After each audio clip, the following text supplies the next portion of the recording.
What you want to manifest wants you more. So let's talk about it.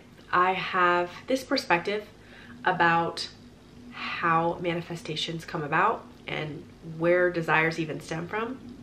So I wanted to share this with you. Maybe it'll help. If it resonates, then accept it. And if it doesn't, then disregard it. But the way that I see desires, the way that I see manifestations, and the way that I allow, just generally in my life, how I allow things to come to me, is by taking an approach that it is done. Now, before you just say, okay, yeah, it is done, I already know this.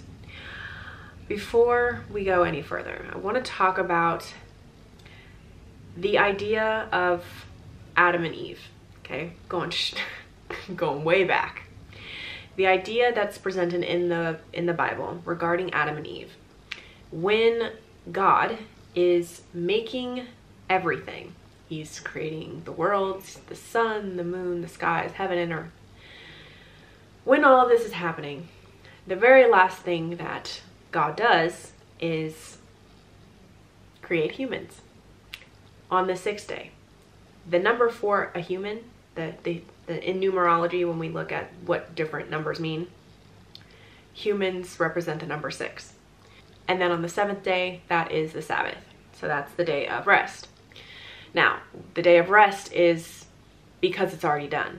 But what's really interesting is that all of the days prior to the 6th day, okay, man's day, everything was already created.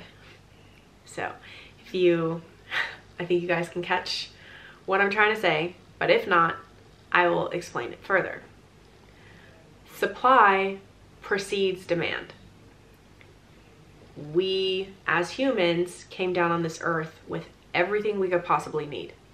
Everything was already given.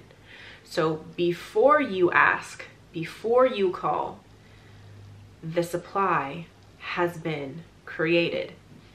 That's why there's no need to worry. There's no need for unnecessary suffering. All of this stuff is created within the mind. When we look at manifestations, where desires stem from, we are only capable of desiring something that is already made manifest in another reality and is already supplied. It is already here. It's something that we can experience in the now moment, which is very big.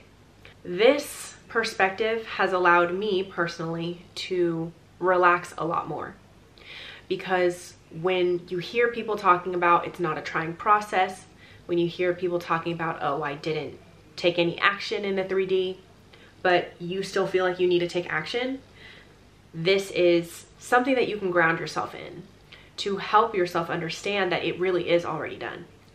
You cannot conceive something that does not have a solution to before you even ask. It's already supplied, and then you experience, okay? You experience and you line up with that vibration. So, moving forward as to how to manifest, how to get the things that you want, it is 99.9999999% done. All you have to do is relax in the knowing. It's the knowing part. It's the knowing part. But if you do know, and if you do believe in anything that Neville Goddard talks about, or if you're attracted to this channel, then I'm sure you like to have things that are rooted in scripture, because that's what I like to go off of. When you look at stories like this, which are written in an allegorical sense from Neville Goddard's point of view and from what he's learned, this story alone shows you that you don't have to worry and that you don't need to try. The illusion is, what do I do between the assumption and the manifestation? Nothing. Neville Goddard has talked about this. What do I do in between my assumption and the manifestation? Nothing. You already did the work by assuming it to be true. The only step next is to relax. To relax and be satisfied that where you are now is enough, because in this now moment you were able to spring forth a desire, which you wouldn't even be able to do if you were in a different version of yourself. So this new desire has been stemmed and has springboarded you into a new version of yourself.